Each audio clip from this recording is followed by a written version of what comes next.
Hello and welcome to another episode with the Toronto Dog Whisperer. In today's video, we are going to making some really cool and fun paw prints, just using a few simple ingredients that you probably already have lying around your house. So what you're going to need is some basic flour, some table salt, a bowl to mix everything up in, a wooden spoon to stir everything up with. Ouch, that's not what that is for. Some parchment paper, and a measuring cup. That's it. Now you're not going to need a whole lot of time for this, but you are going to need some patience later on when it comes to actually getting your dog to put their foot onto what we're going to make. But let's start with the basic mix for now. And big ups and very special thank you to my friend Ashley, who recommended this idea. We did this the other night and I thought it was so much fun that I thought I'd share it with you guys. So what we're going to need is 4 cups of flour to start off with. So it's a bit messy, this process, but I assure you it's going to be worth it in the end. Like I said, whole lot of fun. So the 4 cups of flour, just plain everyday flour, and you don't have to be overly precise. We're going to get 4 of these. And if you have somebody to help you out with this, that's ideal. And the last one, hopefully I got that right. There we go. The next thing we're going to need is 1 cup of salt, and I realized that I wear a black shirt and I'm going to have flour all over it by the end of today's video. 4 cups of flour, 1 cup of salt, and I know it seems like a lot because it is. There we go. 1 cup of salt. Pour it in. Drop it in. Mix it in, whatever you like. We're just going to mix the flour and the salt. And I'm going to apologize in advance because I'm a pretty messy and clumsy person. So if I get half of this all over me, don't worry. It probably won't happen to you, but if it does, it is what it is. And now the fun part really begins. We're going to take 1 cup of water. It doesn't have to be warm or anything. And we're going to add it to the mixture. And I'll put all the ingredients in the description below and probably on screen somewhere here too. Okay, there we go. So we're just gonna mix this up as best we can, just using the spoon. Now I know what you might be thinking. Is this some sort of cookie for your dog? No, it is not. Technically, you probably could eat these, but they would taste awful. Don't ask me how I know that. So thank you, by the way, for obviously everybody who clicked on this video to watch it, but also all the lovely support I've been getting on the channel, all the subscribers, all that kind of stuff. It's just really, really appreciate you guys are amazing. Thank you so much. Okay, good. So you can see here it gets pretty thick pretty quickly. And we're going to get our hands dirty, but here's a quick tip. So I'm going to take some of the flour and you're going to kind of coat your hands with it. So when you get your hands in there, you don't get too much of the sticky, icky stuff. There we go. So we're just going to combine it a little bit. Again, it doesn't really matter. We're not going to be eating this stuff. We're just going to be using it as a mold.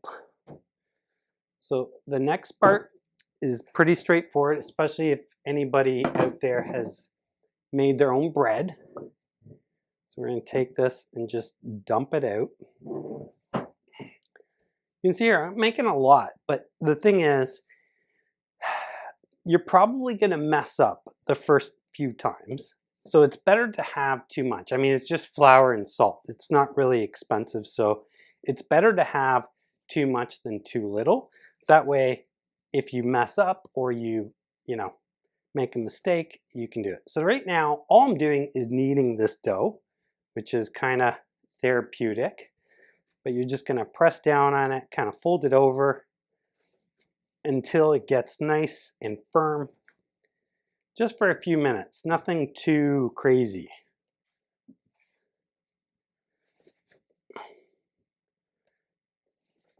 There we go.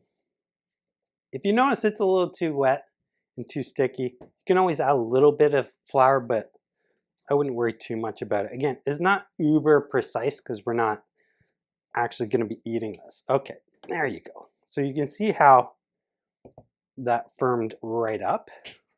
Definitely get out some of your daily frustrations with this stuff. And this is what you end up with. Now, so now that we have our quote unquote dough, what we're going to do is shape it into the individual portions that we're going to use for our paw prints. This is where it gets into personal preference. You can shape these any way you like. What I usually do is just cut about, you know, a bit of a chunk. And if you have a bigger dog, you're going to want a bigger ball to start out with. And you're just going to shape it. You can definitely roll this out, but I prefer doing it by hand. And you can have it pretty much as thick as you want. You want it probably about, I would say, like about a ½ inch or an inch in thickness. And then however big your dog's paw is, you want it bigger than that. So there you go. Now I've chosen to do a really simple circle, but you can choose any shape that you want. If you roll this out really thick and then cut whatever shape you want out, you're going to be set. But there you go. Think of this like the size of a burger bun, okay? That's about the size that I'm using. And we're just gonna make a few more. You don't have to worry too much about these drying out in like 10 seconds. Like they're gonna stay nice and soft, so you don't have to worry too much about them drying out.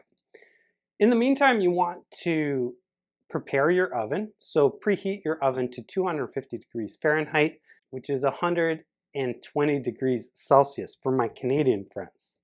Gotta represent. Okay, so we're gonna do a few more. And if you have a portion that's too big or too small, you can just tear a bit off or add another little bit on. And that's the beauty of this little system here, is that it's very flexible.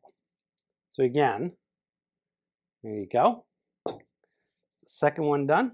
What I'd also recommend as well is if you're gonna do this with your dog and your dog is young or a little bit rambunctious, best thing to do is take them for a walk right before so that they're nice and tired and that they've had their exercise. They don't have to pee, they don't have to play, all that other stuff is all done, and they'll be nice and patient, because it does get a little finicky, and the dogs sometimes, when you're trying to get their paw print, they're gonna get a little bit impatient with you because it's a little bit awkward to take their paw and put it in there. Okay, a couple more, and then we'll get on to the really fun part, which is actually getting your paw prints. You can see like my hands are still pretty clean.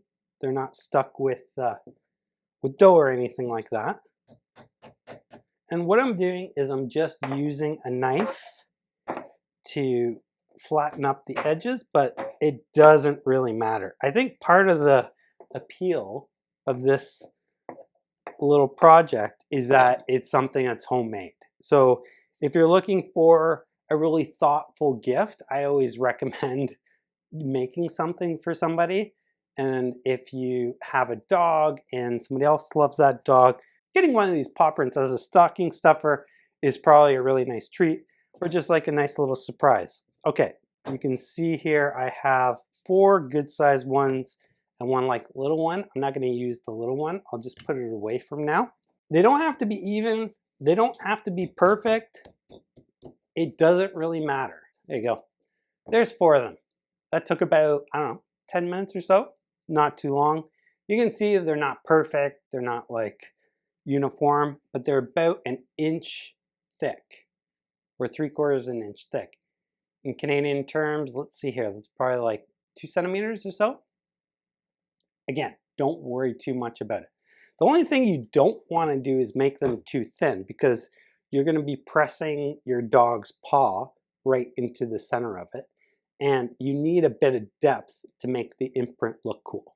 The other thing that I would recommend before you do this in terms of prepping your dog is to take the fur that comes out of their paw, just trim that away as much as you can because the fur will basically mess it up kind of thing.